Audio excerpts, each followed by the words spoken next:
These people who complain about life not changing are really not doing anything, because it's impossible. It's like eating really healthy food and saying, I don't feel any different. And I've eaten all this healthy food and I don't feel any different. No, you're not eating this healthy food. Right, exactly. I saw you at McDonald's the other day.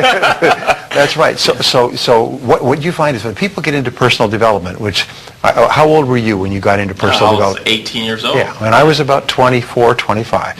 And you stumble in, and it's like sort of coming through the jungle and coming into this clearing that's full of wonderful treasures and beautiful things. Once you get into personal development, you never stop because it's so wonderful.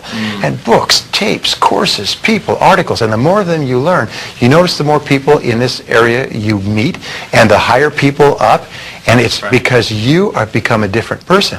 And as you become a different person, you attract these people into your life. And when you meet these people, you're not looking up at them, you're an equal to these people because you've absorbed the same things that they have. Wow. And so therefore, if people start to feed themselves with new information, if they start to practice and set goals and manage time, they cannot help but to be more successful and to be happier as well. Wow. Yes, here's an interesting point. It was pointed out to me by one of my friends in Germany.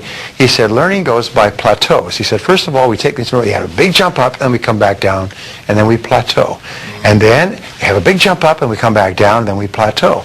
But each plateau is higher than the previous plateau. It's on the plateaus that people lose heart and quit. But the plateau is a normal part of learning. Is you have the high, the inspiration, the goals, and you set them down and so on, and then you plateau.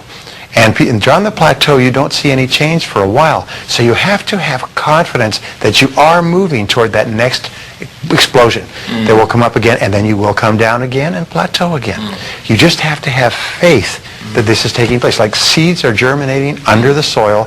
At a certain point, they will burst into bloom. But here's my rule, is that luck is really not luck at all. Luck is merely probabilities.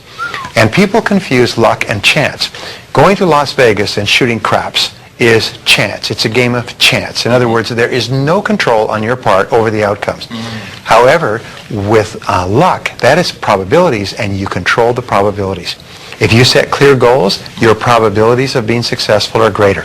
If you learn more about your business, your probabilities of succeeding in business are greater.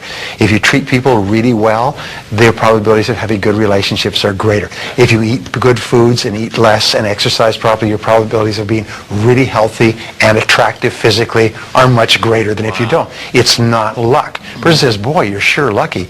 If you trace it back, you'll find that it was not luck.